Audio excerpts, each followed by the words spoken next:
আজকের ছাত্র শিবিরের কেন্দ্রীয় সদস্য সম্মেলনের আমার আগুনের ফুলকিরা এসো জড়ো হই দাবানল জ্বালবার মন্ত্রে, বজ্রের হুঙ্কারে আঘাত হানি মানুষের মন গড়া তন্ত্রে।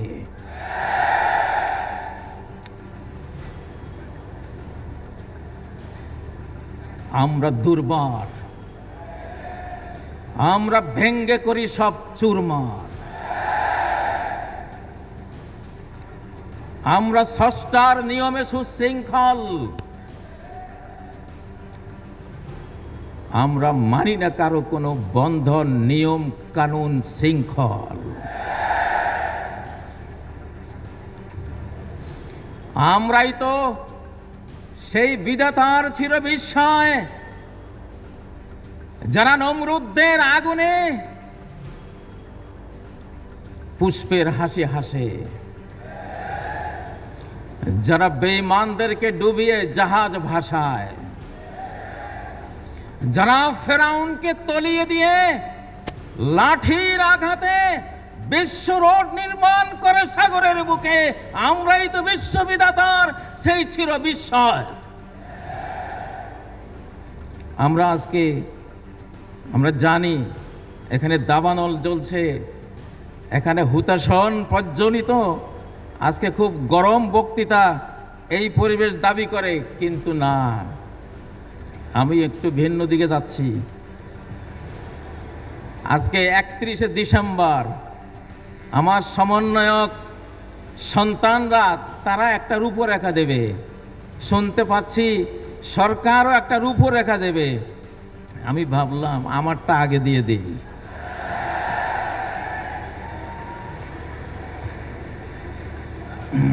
বিপ্লবোত্তর নতুন বাংলাদেশের নতুন সংবিধান। আল্লাহর নামে যিনি পরম করুণাময় অতি দয়ালু, আমরা স্বাধীন বাংলাদেশের জনগণ ইসলামকে আমাদের শাসন ব্যবস্থার ভিত্তি হিসেবে গ্রহণ করে এবং ন্যায় বিচার ও স্বাধীনতা এবং ঐক্যের নীতিগুলোর প্রতি প্রতিশ্রুতিবদ্ধ হয়ে সংবিধান প্রণয়ন করছি। কোরআনের শিক্ষা এবং মহানবী মুহাম্মদ সাল্লাল্লাহু আলাইহি সাল্লামের সুন্নাহর উপর ভিত্তি করে এই সংবিধান রচিত হবে। এটি আল্লাহর আইন প্রতিষ্ঠা, সামাজিক সমতা নিশ্চিত করা এবং ইসলামী উম্মার সার্বভৌমত্ব রক্ষার জন্য নিবেদিত থাকবে। প্রথম অধ্যায় ভিত্তিমূলক নীতি, ধারা 1 রাষ্ট্রের প্রকৃতি। এটি একটি ইসলামী প্রজাতন্ত্রী বাংলাদেশ, একটি শাসন ব্যবস্থা যা আল্লাহর নীতির উপর প্রতিষ্ঠিত, যেখানে সমস্ত আইন ও নীতিমালা শরিয়া থেকে উদ্ভূত এবং ন্যায় বিচার ও সমতার জন্য নিবেদিত থাকবে। ধারা 2 রাষ্ট্রের লক্ষ্য আল্লাহর সার্বভৌমত্ব রক্ষা করা। 2 সকল নাগরিকের মর্যাদা এবং অধিকার নিশ্চিত করা।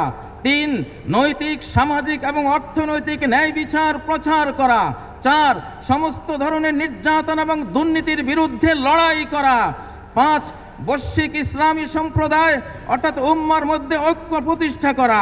ধারা 3 নির্দেশনামূলক নীতি, রাষ্ট্র পরিচালিত হবে আল্লাহ ও তার রাসূলের প্রতি সম্পূর্ণ আনুগত্যের ভিত্তিতে। 2 বিদেশি আধিপত্য থেকে স্বাধীনতা বজায় রাখার উপর। 3 নৈতিক শাসন, জবাবদিহিতা এবং স্বচ্ছতার উপর। 4 শিক্ষা এবং বৈজ্ঞানিক উন্নয়নকে উৎসাহিত করার উপর। আমরা রাজি? কারা কারা রাজি একটু হাত তুলুন। আপনারা কি এই সংবিধানকে ভোট দিচ্ছেন? ডাক্তার ইউনূস সাহেব, জনাব ওয়াকারুজ্জামান সাহেব, দেখে নিন আমাদের জনতা এই সংবিধানকে সমর্থন দিচ্ছে, এই সংবিধানকে ভোট দিচ্ছে। ধারা 4 আমরা একজন সর্বোচ্চ নেতার সুপ্রিম লিডার প্যানেল করব। সেই প্যানেল রাষ্ট্রের সর্বোচ্চ তত্ত্বাবধান করবে। সর্বোচ্চ নেতাদের যেই সুপ্রিম লিডার প্যানেল থাকবে, তারা বিশেষজ্ঞ পরিষদের মাধ্যমে নির্বাচিত হবে, যার ভিত্তি হলো ইসলামী আইনশাস্ত্রের জ্ঞান, ধর্মীয় পবিত্রতা এবং নেতৃত্বের দক্ষতা। এটা একটা পরামর্শ, করলে করতে পারেন, নাও করতে পারেন।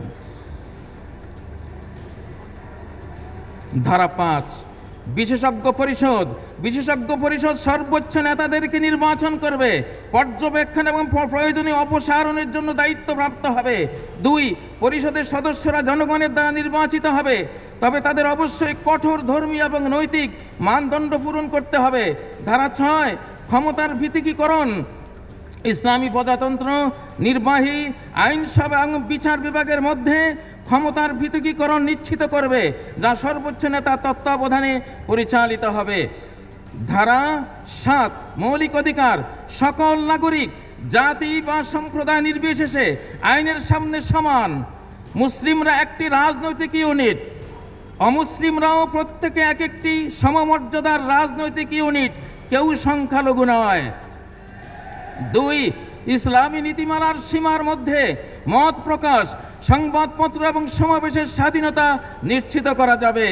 3, রাষ্ট্র সকল নাগরিকের জন্য স্বাস্থ্যসেবা এবং সামাজিক সুরক্ষা প্রদান করবে, নারী ও শিশুর সুরক্ষা করবে। অপরাধের ক্ষেত্রে তাদের কারাবন্দী নয়, বরং নারীদেরকে গৃহবন্দী করা যাবে, কারাবন্দী নয়।